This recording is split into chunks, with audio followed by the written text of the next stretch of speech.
ታላላቆቹን የአውሮፓ ክለቦች የተመለከተ ወቅታዊና ዕለታዊ ጥንቅሮችን ከምታደምጡበት የዩቲዩብ ቻናላችን የመረጃ ሰዓታችን ላይ ትገኛላችሁ። ለዚህም ሰዓት በርከት ያሉ ስፖርታዊ ጥንቅሮችን አሰናድተን ይዘን መተናል። በአውሮፓ ዙሪያ በተለይም በስፋት ትኩረት የምናደርግ ይሆናል። ውድ ቤተሰቦቻችን እስከ ፕሮግራማችን ፍጻሜ ቆዩ። ላይክ፣ ሰብስክራይብ፣ ሼር ማድረግ ዛሬም እንዳይረሳ ብለናል። ውድ ቤተሰቦቻችን በሀሳብ መስጫ ሳጥናችን ላይ የሳምንቱ አጋማሽ የሊግ ጨዋታዎችና የጥሎ ማለፍ ጨዋታዎችን እያየን ስለሆነ ምልከታችሁን እንደ ሁልጊዜው ዛሬም ማጋራት ይቻላል።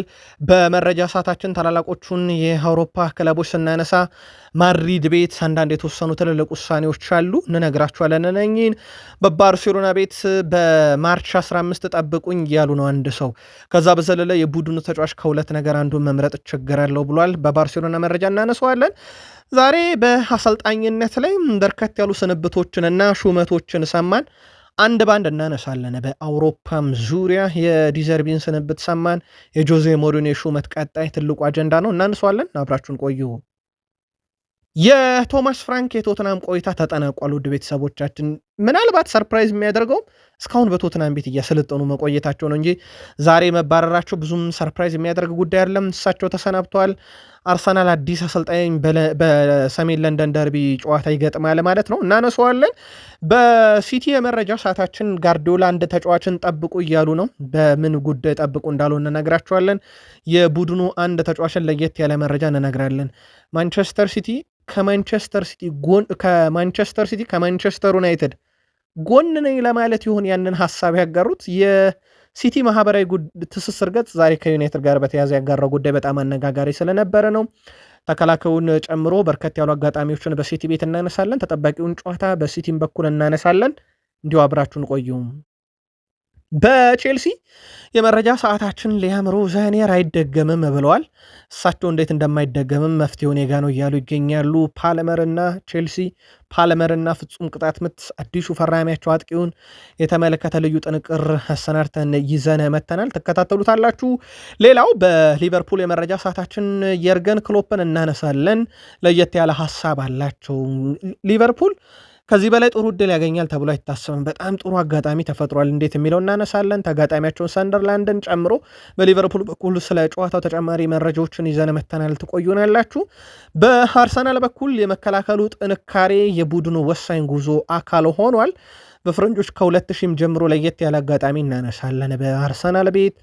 ከዛ በዘለለ አርሰናል ቤት በቡድን ዜና በአርሰናል ከአጥቂው እስከ ግብ ጠባቂው እናነሳለን። ለየት ያለው አጋጣሚዎችን ስናነሳ ወደኋላ መለስ ብለን 2012 ላይ እንሄድና አንድ ለየት ያለ መረጃ ለአርሰናልም ደጋፊዎች ይዘናል። አብራችሁን ትቆያላችሁ። ማይክል ካሪክ በማንቸስተር ዩናይትድ ቤት እንግዲህ የፕሪሚየር ሊግ ጨዋታ የመጀመሪያ ነጥባቸውን በዚህ ሳምንት እንደጣሉ ይታወቃል። ዩናይትድ ቀጣይ መርሃ ግብሮችን የተመለከተና እሳቸው በጉዳዩ ላይ ያነሷቸውን አንዳንድ ነጥቦች እናነሳለን። ቤንያሚን ሼሽኮን በተመለከተ የእሳቸው ውሳኔ ይጠበቃል። ማይክል ካሪክ ብዙ ሀሳብ ነው ያላቸው። የቡድኑን ቁልፍ ተጫዋቾች የተመለከቱ ለየት ያሉ ዘገባዎችን ካነሳን በኋላ ዛሬ የአውሮፓ ትልልቅና ግዙፍ ክለቦች አጀንዳቸው ማንቸስተር ዩናይትድ ሆኗል። ለመሆኑ እነኚህ የአውሮፓ ግዙፍ እና ታላላቅ ክለቦች ከዩናይትድ ምን አላቸው? ዩናይትድን ለማንሳት ምን አስገደዳቸው? የዛሬ የሁሉም ማለት ይቻላል ትልልቅ ክለቦች አጀንዳው ሆኗል ማንቸስተር ዩናይትድ፣ እንነግራችኋለን። አብራችሁን ቆዩ። ላይክ፣ ሰብስክራይብ፣ ሼር አድርጉን። ለሀሳብ አስተያየታችሁ አስቀድመን አመስጋኞች ነን።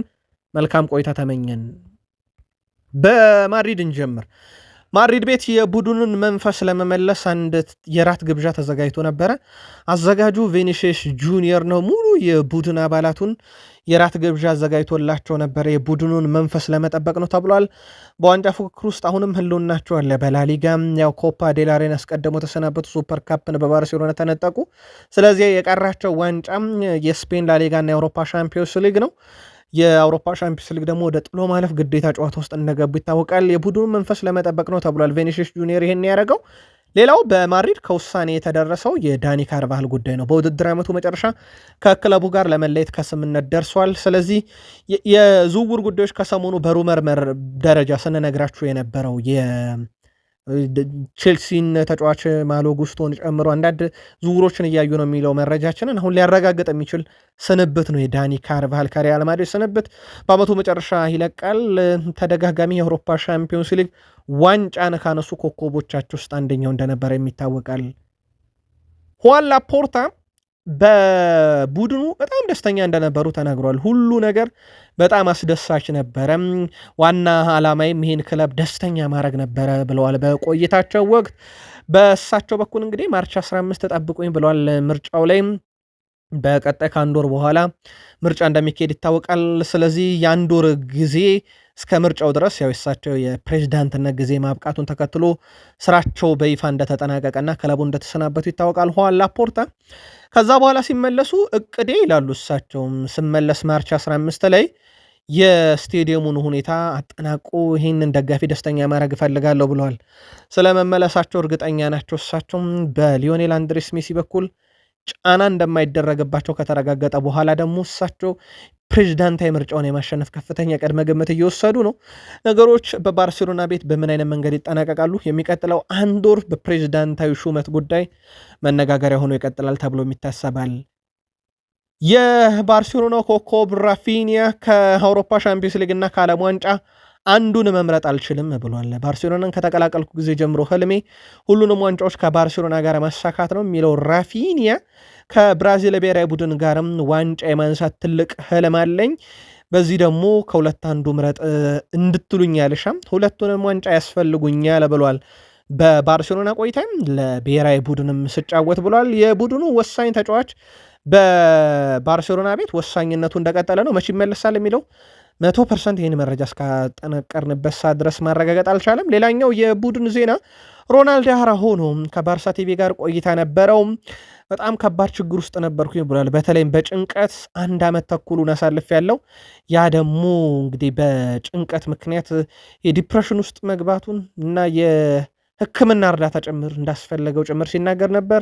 ለመንፈሳዊ ሕክምና በራሱ ወይም ለመንፈሳዊ አገልግሎት እስራኤል ከትሞ እንደነበረ ይታወቃል። ተጫዋቹ አሁን በጥሩ ሁኔታ ላይ ይገኛሉ። ባለፈው 1 ዓመት ተኩል ግን የአእምሮ ጤና እክል ችግር አጋጥሞት እንደነበረ ነው የተናገረው። ሜሲን እናንሳ። የሊዮኔል አንድሬስ ሜሲ የእግር ኳስ ህይወት ከባርሴሎና ጋር በጣም የተያያዘ ነው። አብዛኛውም ነገር እዛ አለ። ከዛ ፒኤስጂ፣ ከዛ አሁን ኢንተር ማያሚ እየተጫወተ ነው። ምናልባት በፕሮፌሽናል እግር ኳስ ህይወቱ 3ኛው በትልቅ ደረጃ የሚጫወትበት ክለብ። ባለቤቱ አንቶኒላ በሜሲ ጉዳይ ላይ ሀሳቧን አጋርታለች።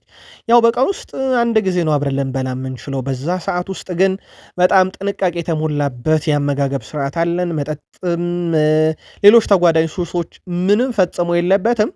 እያንዳንዷ ነገር እግር ኳስን በተመለከተ ጉዳይ ነው የምትካሄደው እና የጤና አጠባበቅ ሁኔታው የተሟላ ነው ብላለች። የሜሲን የህይወት ስታይሉን ብዙ አይነገርለትም እንጂ በጣም ይሄ ጤናማ የሚባል የአመጋገብ ስርዓት፣ ጤናማ የሚባል የሰውነት መጠበቅ ሂደት፣ እንደዚሁም እያንዳንዱ ኤክሰርሳይሶች በዛ የተለኩ ናቸው። ብዙ ስለማይወራለት ነው ብላለች የሊዮኔል አንድሬስ ሜሲን ባለቤት። ዛሬ ከሰማናቸው 2 የአሰልጣኞች ስንብት አንደኛው የሮቤርቶ ዲዘርቢ ነው። 5-0 በሆነ ውጤት ተሸንፈው ከፓሪሰን ጀርሜን ጋር ከዛ ጨዋታ በኋላ እንደማይቀጥሉ በርካቶችም ሲያረጋግጡት ነበር።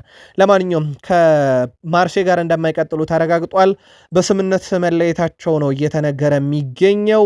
ምንም አይነት ችግር አልተፈጠረም ተብሏል በሁለቱ አካላት መካከል። ምክንያቱም አስቀድሞም ሲጠበቅ የነበረ ነገር ይመስላል። ሮቤርቶ ዲዘርቢ ከኦሎምፒክ ደ ማርሴ ጋር ተለያይተዋል።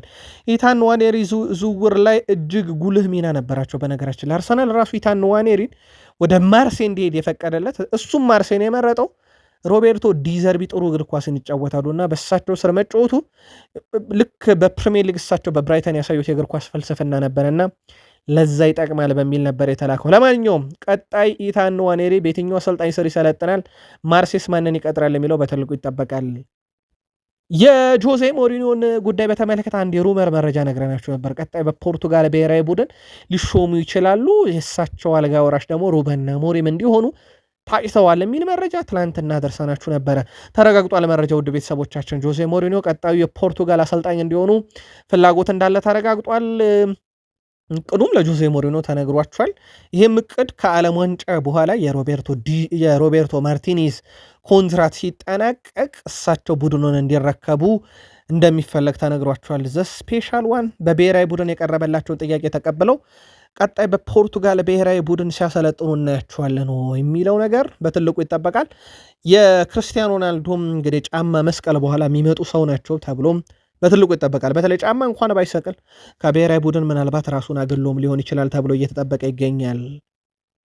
በእንግሊዝ ፕሪሚየር ሊግ ያው የዛሬ ትልቁ ዜና የቶማስ ፍራንክ ስንብት ነው። ምናልባት ሰርፕራይዝ የሚያደርግ ስንብት አይመስልም፣ በጣም የዘገየው ስንብት ካልሆነ በስተቀር ማለት ነው።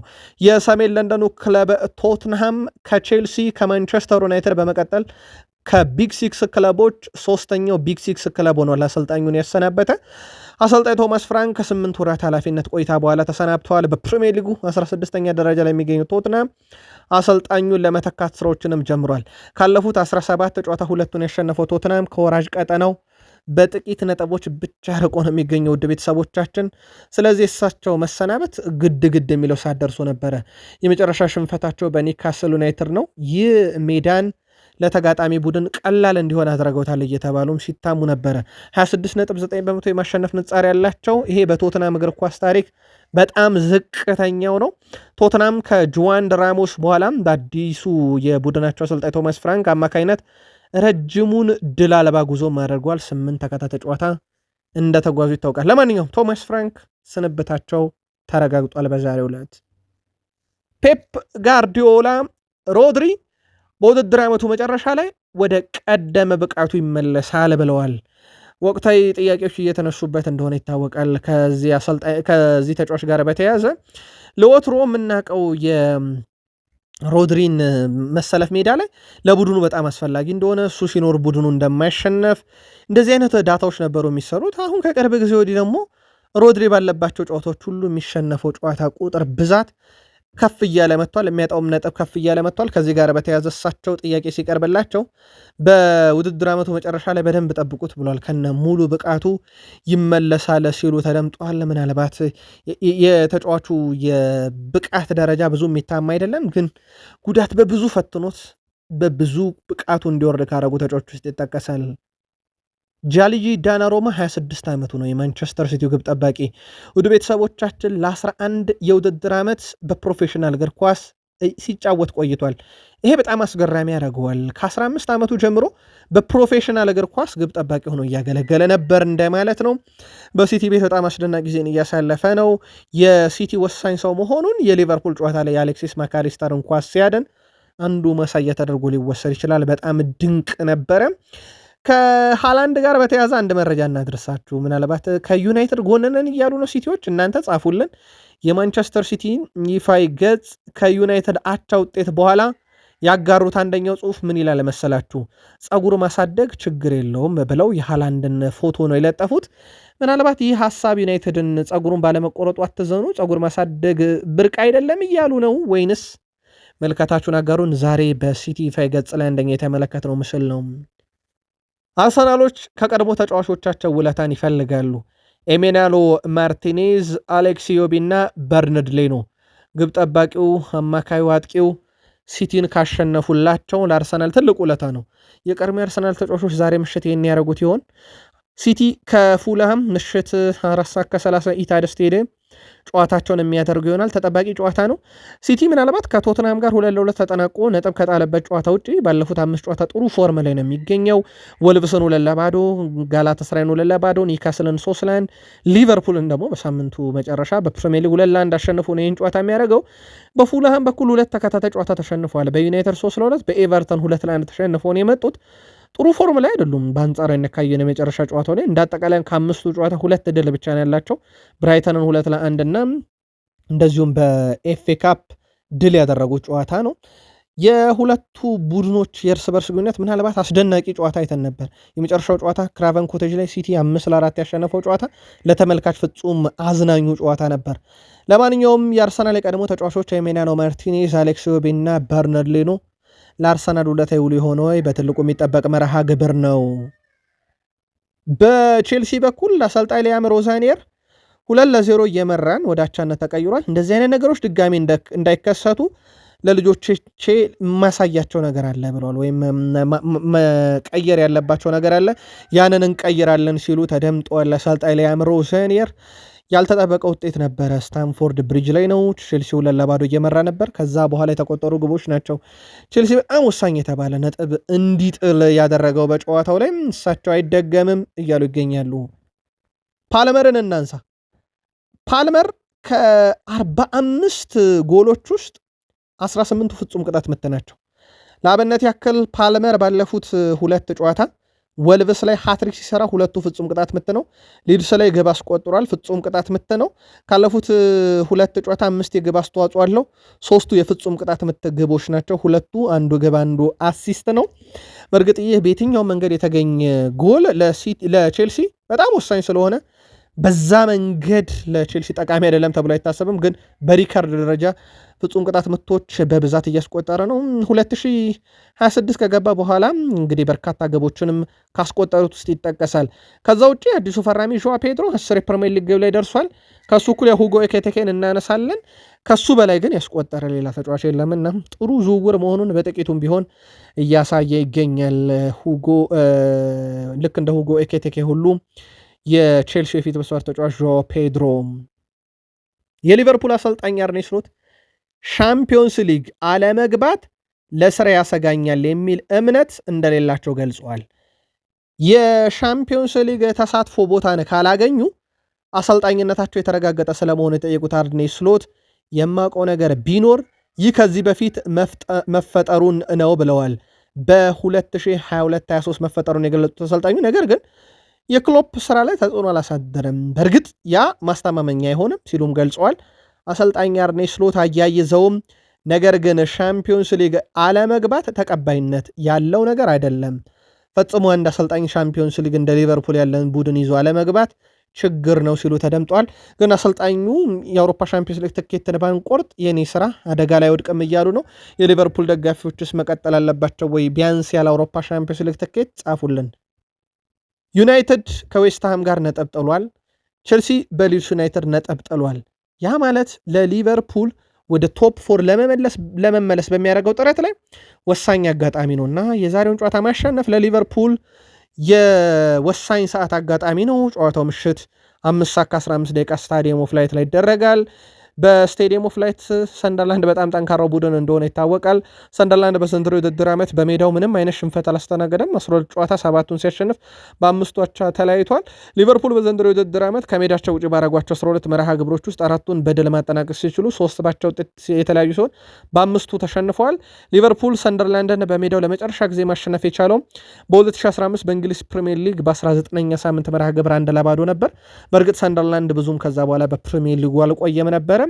ግን ሰንደርላንድ እንዳጠቃላይ ሜዳው ላይ በተወሰነ መንገድ ቢሆን በዚህ ዓመት ጠንካራው ቡድን ነው። ጆ ጎሜዝ በበርንማውዙ ጨዋታ ጉዳት ካስተናገደ ወዲህ ከጉዳቱ ያላገገመ ሲሆን ከጨዋታ ውጭ ነው ተብሎ ይታሰባል። ጀርሚ ፍሪፖንግም ከካራባግ የአውሮፓ ሻምፒዮንስ ሊግ በነበረው ጨዋታ ጉዳት ምክንያት የለም። ኮነር ብራድሊ በአርሰናል ጨዋታ ባጋጠመው ጉዳት ከውድድር ዓመት ውጭ ነው። አሌክሳንደር ኢሳክ ከእግር ስብራት በኋላም ከጨዋታ ውጭ ነው። ይሄም ጆቫኒ ሊዮንም የለም። ዶሚኒክ ሶቦስላይ በቅጣት ምክንያት ጨዋታው ላይ የለም። በሊቨርፑል በኩል ያለ የቡድን ዜና ነው። ምናልባት የሰንደርላንድን የቡድን ዜና ከተመለከትን በሰንደርላንድ በኩል የክለቡ ሃምበል ግራንድ ዣካ በጉዳት በተመሳይ የቡድኑ የመሃል ሜዳ ተጫዋች ጆሊንተን ታቢ በጉዳት አጥቂያቸው ትሮዌሌ መጠነኛ ጉዳት አስተናግዷል። ምናልባት አጠራጣሪ ነው ተብሎ ይታሰባል።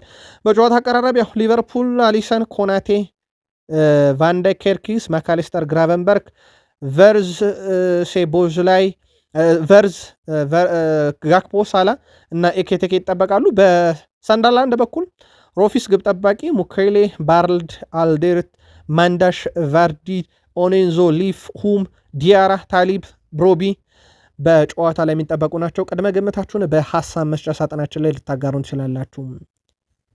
በዚህ የውድድር ዘመን በፕሪሚየር ሊጉም በተከላካይ ክፍል ውስጥ ከሚገኙ ምርጥ 5ቶች 3ቱ ያርሰናል ናቸው። በነገራችን ላይ በሁስኮርድ በተሰጣቸው ሬቲንግ እንኳን ብናይ ጋብርኤል ማጋለሽ ወደ 7.74 ቀዳሚ ነው። ሁለተኛው ዩሊያን ቲምበር ወደ 7.72 አግኝቷል። ሶስተኛ ያለው የሲቲው ኑኔስ ወደ 7.71፣ አራተኛ ላይ ሮበን ዲያስ ወደ 7.69፣ አምስተኛ ዊሊያም ሳሌባ ወደ 7.65 ሬቲንግ አግኝቷል በአማካይ በጨዋታ። ይሄ የአርሰናል ተከላካዮች እንዴት ወጥ እንደሆኑ ማሳያ ነው። ሁለተኛ ቀንደኛው ተፎካካሪያቸው ሲቲ ያሉ ተከላካዮችም እንዴት በወጥነት ቡድኑን እያገለገሉ እንደሆነ ማሳያ ተደርጎ ሊወሰድ ይችላል። ከዚህ ጋር በተያያዘ የሲቲም የተከላካይ ክፍል ጠንካሬው እንዳለ ሆኖ የአርሰናሎች ደግሞ ፍጹም የተለየ ነው። የሚቆጠረባቸውም ግብ ትንሽ ነው። ጋብርኤል ማጋለሽ እና ሳሌባ በ107 ጨዋታ ጥምረት ራሱ ወደ 51 ክሊንሽት አላቸው። ምናልባት ያ የቪዲሽና የፈርዲናንድን 7 ክሊንሽት ይደርሱበት የሆነው የሚለው ይጠበቃል። 19 ክሊንሽት ግን ይቀራቸዋል። አርሰናል በዚህ ዓመት በዚህ የመከላከል ጥንካሬው ላይ በተከታታይ ጨዋታ ድል እንዲያደርግም ረድቶታል። ለአብነት ያክል አርሰናል በዚህ ዓመት ብቻ 3 ተከታታይ ጊዜ 5 ሲደመር ጨዋታዎችን አሸንፏል። ምናልባት ብሬንትፎርድን የሚያሸንፍ ከሆነ ለአራተኛ ጊዜ 5 ተከታታይ ጨዋታዎችን ያሸንፋል ማለት ነው። በተጨማሪም 10 ተከታታይ ጨዋታን አሸንፎ የነበረበትም ግስጋሴ እንደነበረ ይታወቃል። የመከላከል ክፍሉ አንዱ ጥንካሬ ሽንፈት ቡድኑ ማስቀረት ነው። ፊት መስመሩ ደግሞ ያንን ሽንፈት ማስጠበቅ ነው። ከዛ በዘለለ ምናልባት የአርሰናል አንዱ የሚነሳው የቆመ ኳስ አጠቃቀም ጉዳይ በመቶኛ ብናሰላው፣ በእርግጥ የአርሰናል የቆመ ኳስ በርካታ ነው፣ ግን በመቶኛ ብናሰላው ፓላስ ነው ካስቆጠራቸው ግቦች 54 በመቶ ነው ከቆመ ኳስ፣ ኒካስል ሁለተኛ፣ ሊድስ ሶስተኛ፣ ቼልሲ አራተኛ፣ አርሰናል አምስተኛው ቡድን ነው ካስቆጠሩት ግብ ብዛት በመቶኛ ብናሰላው። ግን የአርሰናል የቆመ ኳስ በንጻሬ ደረጃ ከአርሰናል ቡድን ጋር በቁጥር ብቻ ነጥለን ብናየው ደግሞ እጅግ በጣም ከፍተኛ እንደሆነ ይታወቃል። ካስቆጠሩት ግብ በመቶኛ ከሰላ ነው ደግሞ አምስተኛው ቡድን ነው አርሰናል። ዊሊያም ሳሊባ ከመጀመሪያ ውድድር ዘመን ጀምሮ የምንወዳደረው እኛ ለአንደኝነት ነው፣ ፈጽሞ ከዛ በታች ሀሳብ አይኖረንም ብሏል። ዓመቱ ሲጀመር ሊጉን ለማሸነፍ በጣም ተቃርበናል። አሁንም ቢሆን የማሸነፍ ረሃቡ አለ። ይህን ሊግ ማሸነፍ እንፈልጋለን፣ እንደዚያም ማሸነፍ እንደምንችል እናውቃለን።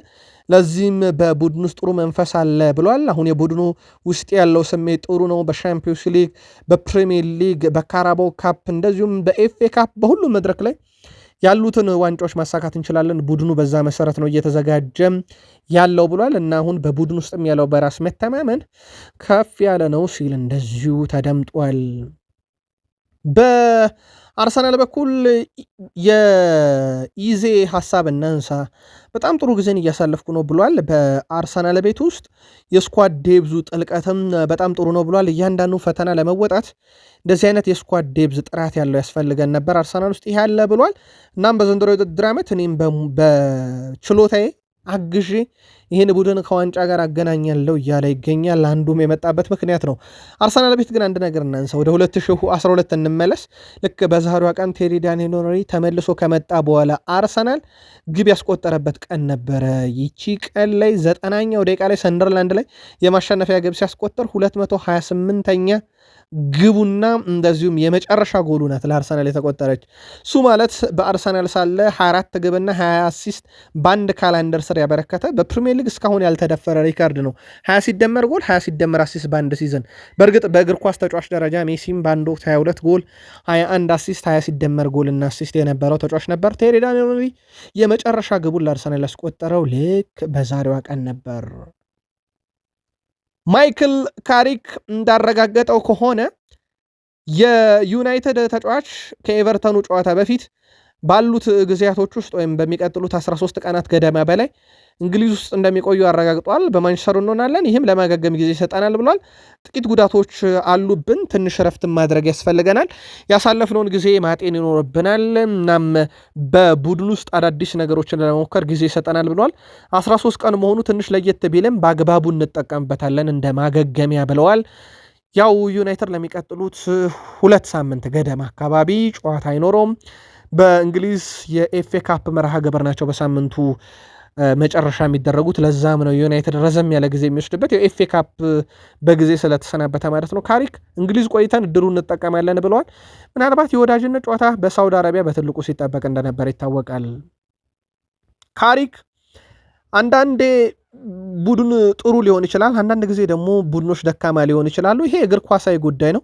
ግን እኛ አሁን የምንፈልገው ነገር ጥንካሬያችንን መልሰን እንዴት ማግኘት እንዳለብን ነው ብለዋል። የጨዋታ ሂደት ስናይ የተቆጠረብን ጎል የሚያበሳጭ ነበር። በአጠቃላይ ግን ከዚህ ጨዋታ የሆነ ነገር ማግኘት ችለናል፣ ወደ ቀጣዩም ጨዋታ እንወስደዋለን ብለዋል። እሳቸው ሌላ የተነሳላቸው ጥያቄ ቤንያሚን ሼሽኮ አሁን ቋሚ መሆን የለበትም ወይ ተብሎ ነበረ። እሳቸው ሁልጊዜም እኔ ፍላጎት ሚዛኑን የጠበቀ ቡድን ነው የተጫወቱትም ልጆች ድንቅ ስራ ሰርተዋል። የቡድን ስብስብ አስፈላጊነቱ እዚህ ላይ ነው። አንዱን በአንዱ ተክቶ ለማጫወት እና ደግሞ የቡድንን ሚዛን ለመጠበቅ ነው። ይሄ በእያንዳንዱ ጨዋታ ይደረጋል ብለዋል። ሼሽኮ ጠንክሮ ይሰራል፣ እንዲሁም በጥሩ አቋም ላይ ይገኛል። ዋናው ነገር ትክክለኛ ሚዛኑን ማግኘት ነው ብሏል። ነገሮች ቀደም ብለን መቀየር እንችል ነበር፣ ነገር ግን እሱ ተቀይሮ ከገባ በኋላ ትልቅ ለውጥ ፈጥሮልናል። ያም በጨዋታው አንድ ነጥብ እንድናገኝ ረድቶናል ብለዋል። ለሌኒየሮም ትልቅ ክሬዲት መስጠት አለብን። ተቀይሮ ገብቶ ትልቅ ተጽዕኖ መፍጠር ችሏል። እሱ ሁለት የጨዋታውን ውጤት የሚወስኑ የአንድ ለአንድ ግንኙነቶችን አሸንፏል። ለዚህም ዮሮም ትልቅ ክሬዲት ይገባዋል። ሁለቱን የመጨረሻ ኳሶች ያዳነበት መንገድ ብለዋል። እናም ተጫዋቾች እንዳጠቃላይ በሮቴሽን ሲመጡ ቡድኑ እንዲያገለግሉ ነው እና ተቀያሪ ወንበር ላይ ያለ ተጫዋች እንደዚህ ቡድኑን ማገዝ ይኖርበታል እድሉን ሲያገኝ ብለዋል። ሌላው ሃሪ ማጓየርም ጥሩ አቋም ላይ አልነበርንም ብሏል ካለፉት 4 ጨዋታ። ነገር ግን ጠንካራ ስብስብ እንዳለን ተመልክተናል። እስከ መጨረሻው የሚፋለም ስብስብ ነው። ጥሩ አቋም ላይ ባልነበርንበት ጨዋታ ውጤት ይዘን መተናል፣ ግን ለቀጣይ እናሻሽለዋለን ብለዋል።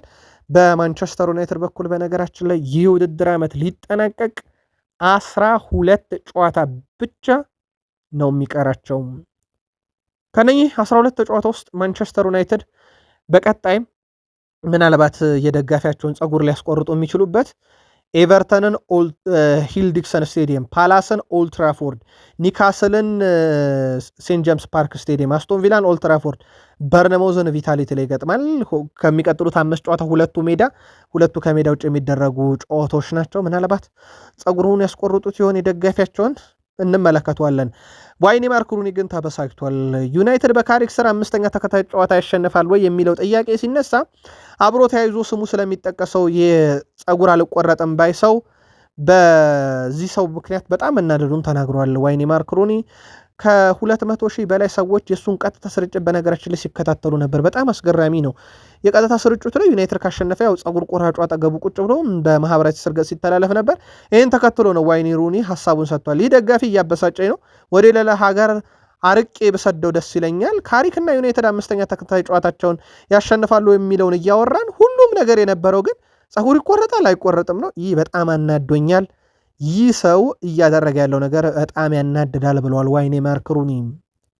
ከዚህ ጋር በተያያዘ ውድ ቤተሰቦቻችን ትልልቅ ክለቦች እና የአውሮፓ ክለቦች እያጋሩ ያሉት መልእክት በጣም የሚያስገራሚ ነው። ለአብነት ያክል ማንቸስተር ሲቲ ጸጉር ማሳደግ እኮ ችግር አይደለም፣ ይሄ ምንም አዲስ ነገር አይደለም ጸጉር ማሳደግ ብለዋል። ሪያል ቤቲሶች ህልሙ አብቅቷል ብለዋል። ኦግስቦርጎች አንድ ጨዋታ ብቻ እኮ ነበር የቀራችሁ ይላል። ቦሩሲያ ዶርትመንድ ምን እየተካሄደ ነው የሚል ማህበራዊ ትስስር ገጾችን አጥለቅለቀዋል። ይሄ ክለቦች ኦፊሻሊ ዩናይትድ ነጥብ ከጣለ በኋላ ያጋሩት መልእክት ነውና አሁን የዩናይትድ እያንዳንዱ ጨዋታ በአውሮፓ ትልቅ ክለቦች ዘንድ ራሱ ትኩረት የሚስበው ጨዋታ ሆኗል። በእርግጥ ዩናይትድ ትልቅ ብራንድ ነው፣ ማንም ሊያዩ ይችላል። ግን ይሄ ጸጉር አልቆረጥም አጀንዳ በራሱ ትልቅ ተጽዕኖ እየፈጠረ እንደሆነ ማሳያም ጭምር ነው። ሲቲ ግን ምናልባት ይቺ ሀሳቢ ሲቲን ግን እንዴት አገኛችሁት? ምንም ችግር የለውም ጸጉር ማሳደግ ተፈጥሯዊ ነው የሚል ይዘት ያለው ሀሳብ አጋርተው የሃላንድን ምስል አብረው ለጥፈዋል። አሞሪም እንኳንም ተባረረ ብሏል። የማንቸስተር ዩናይትድ ቀድሞ ተጫዋች ኒኪ በት ካሪክ መሪነት ቡድኑ አሁን ለውጥ ላይ ነው ብሏል። ቡድኑ መደነቅ እንደሚገባ የገለጸው ኒኪ በት በማይክል ካሪክ ስር ፍጹም ተለውጧል ሲል ቡድኑን አሞካሽቷል።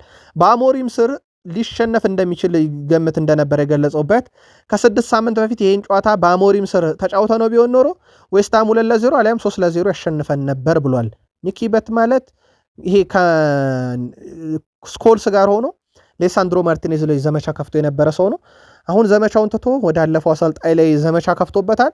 ኒኪ በት የቀድሞ የማንቸስተር ዩናይትድ አሰልጣኝ ሩበን አሞሪም ካሪክ ትክክለኛው ተጫዋች በትክክለኛው ሰዓት ይጠቀማል፣ እንደ አሞሪም ነገሮችን ውስብስብ አያደርግም። ማይከል ካሪክ እየሰራ ያለው ስራ የስኬት ነው። ቡድኑ ተስፋ የማይቆርጥ መሆኑን እያሳየን ነው። ዩናይትድ በካሪክ ስር ስለሆነ ነው እንደውም ይህን ጨዋታቸው የወጣው እንጂ በሩበን አሞሪም ስር ቢሆን የሽንፈቱ ቁጥር ከ2-0 እስከ 3-0 ይሆን ነበር ብሏል። ምርጡ ጨዋታ አልነበረም ያለው ደግሞ ማይክል ካሪክ ነው። የማንቸስተር ዩናይትድ ጊዜያዊ አሰልጣኝ ያለመሸነፍ ጉዞ እንደቀጠለ ነው፣ ግን ነጥብ ጥሏል። ምርጡ ጨዋታችን ግን አልነበረም ብሏል። በተለይ ማስደሳች አይደለም ያሉት ማይክል ካሪክ የአጥቂያቸውን ሼሽኮ አጨራረስ ግን አድንቀዋል። ለሼሽኮ ሌላ ወሳኝ ጎል ነበር ብለዋል። አሰልጣኝ ማይክል ካሪክ ቡድኑ በኃላፊነት በመሩባቸው ጊዜያቶች እስካሁን ሽንፈት አልገጠማቸውም። 2 አቻ፣ ቀሪ ጨዋታዎችን በሙሉ ድል አድርገዋል። እነ ፔፕ ጋርዲዮላን እነ ማይክል አርቴታን በ2 ዙር አሸንፈዋል። እነ ኡናይ ኤምሬን ረድተዋል ማይክል ካሪክ እና እንዳጠቃላይ በዩናይትድ በጊዜያዊ አሰልጣኝነት በመጀመሪያውም ዙር በአሁኑም ሽንፈት የሚባል ነገር አልገጠማቸውም። ጥሩ ፎርም ላይ ያሉ ይመስላል። ቀጣይ 5ቱን ጨዋታስ እንዴት ይወጡታል የሚለው ካሁኑ እየተጠበቀ ነው። ለሚቀጥሉት 13 ቀን ግን ዩናይትድ ጨዋታን አያደርግም። እዚህ ጋር እናብቃ።